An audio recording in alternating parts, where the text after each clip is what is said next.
Echoes of the Beyond. Welcome to a journey beyond the stars, into the depths of the unknown.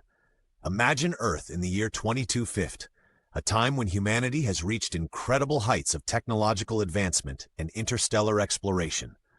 Let me introduce you to Dr. Elena Rodriguez, a renowned xenobiologist whose unyielding curiosity drives her to the edges of the universe.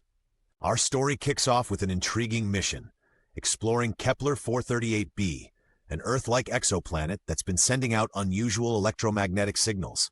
These signals aren't just space noise, they suggest signs of intelligent life.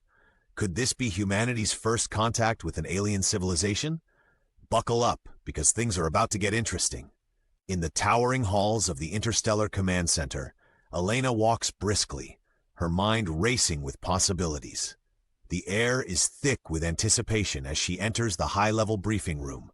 Around the table sit the finest crew members selected for this mission. First up, Captain Marcus Lee, the mission commander, a seasoned astronaut with nerves of steel. Then there's engineer Samir Patel, the chief engineer whose innovations have propelled humanity deeper into space. And let's not forget Navigator Lucy Chen, an astrophysicist and pilot. As holographic displays illuminate the room, the team delves into the mission's objectives. The unusual signals from Kepler-438b could redefine humanity's understanding of life. But with great potential comes great risk. The mission is cloaked in secrecy, and the urgency is palpable. Could these signals be a beacon, a warning, or something else entirely? The day of departure arrives. The crew stands before the Starship Odyssey, a marvel of human engineering. Sleek, formidable, and built for speed, the Odyssey gleams under the distant sun. With a mix of ceremony and covert operations, the crew boards the ship. Elena gazes out of the viewport as the engines hum to life. The ground shakes slightly, and within moments, Earth begins to recede. The Odyssey engages its hyperspace engines. Stars stretch into luminous threads. Traveling at speeds beyond comprehension affects the human psyche. Time becomes fluid, and reality seems to waver. The crew settles into a routine. They share meals, run simulations, and engage in light-hearted banter. Yet strange dreams plague them, visions of places they've never been and beings they've never seen. Are these just dreams or something more? Elena wonders. The crew discusses their experiences but brushes them off as side effects of hyperspace travel. Still, there's an unspoken unease. After months, the Odyssey exits hyperspace with a gentle lurch.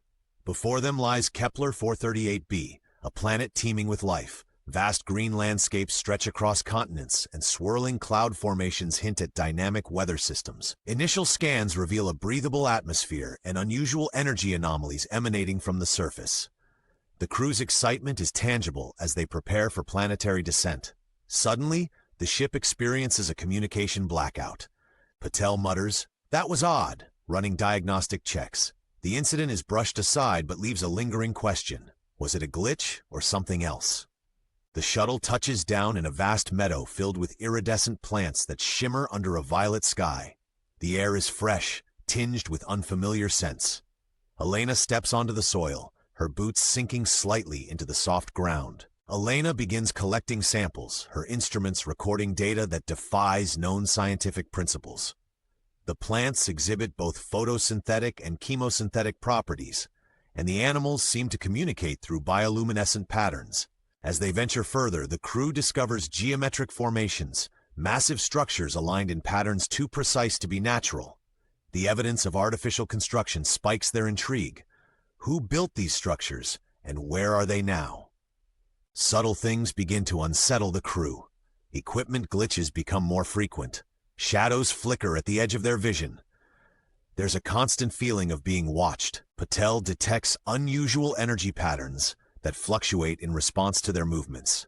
He theorizes that the planet itself might be reactive to their presence. Tensions rise. Captain Lee suggests returning to the Odyssey to reassess. Chen agrees, noting the increasing anomalies. But Elena is determined. We can't turn back now. We're on the verge of the most significant discovery in human history. As they reach a clearing, their instruments go haywire. A shimmering distortion appears before them, a translucent being composed of pure energy. The air crackles, and a low hum fills their ears. "Hold your positions," Captain Lee commands. Patel raises a scanner, but it overloads and sparks, injuring his hand. Fear grips the crew, but Elena steps forward cautiously. She observes patterns in the energy fluctuations, realizing it's attempting to communicate. Using a handheld device, she tries to mimic the patterns. The entity responds, and a basic form of communication is established. The entity conveys a series of images and sensations that flood their minds. They see a vast cosmic threat, a rapidly approaching wave of dark matter that could engulf Earth. Captain Lee remains skeptical. How do we know any of this is real? This could be an illusion, a manipulation. But Elena is convinced. We have to trust it. The signs, the anomalies, they all point to something bigger. To fully understand the warning, a direct interface with the entity is required, a process that could be lethal. Patel volunteers. I've already been exposed. If anyone should do it, it's me. Despite protests, he insists. The crew sets up the equipment, working together with a renewed sense of purpose. This moment transcends individual fears. It's about the survival of their planet. The interface begins. Energy surges around Patel as data streams into the Odyssey's systems. His vitals spike alarmingly. We're almost there, Elena urges. With a final gasp, Patel collapses. The download is complete, but they've lost a friend. Grief washes over them, but there's no time to mourn. They now hold the key to saving Earth. Alarms blare as the planet starts destabilizing. The energy exchange has triggered a chain reaction. Earthquakes split the ground, and the sky darkens with swirling clouds. We need to get out, now! Captain Lee shouts. The crew races back to the shuttle. As they lift off, the entity appears one last time, stabilizing their trajectory. The Odyssey departs just as Kepler 438b undergoes a massive transformation, imploding or perhaps ascending to a different state of existence. The sight is both terrifying and beautiful.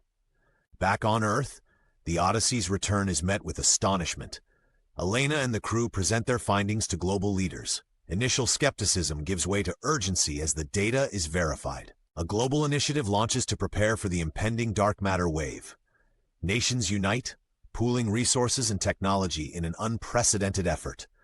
The world becomes a hive of activity. In a quiet moment, the crew gathers to honor Patel's sacrifice. Elena gazes up at the night sky. We've seen so much, yet there's still so much unknown, she reflects. Whatever comes next, we'll face it together, Captain Lee says, joining her. The journey has changed them all, but one thing remains constant: the enduring spirit of exploration.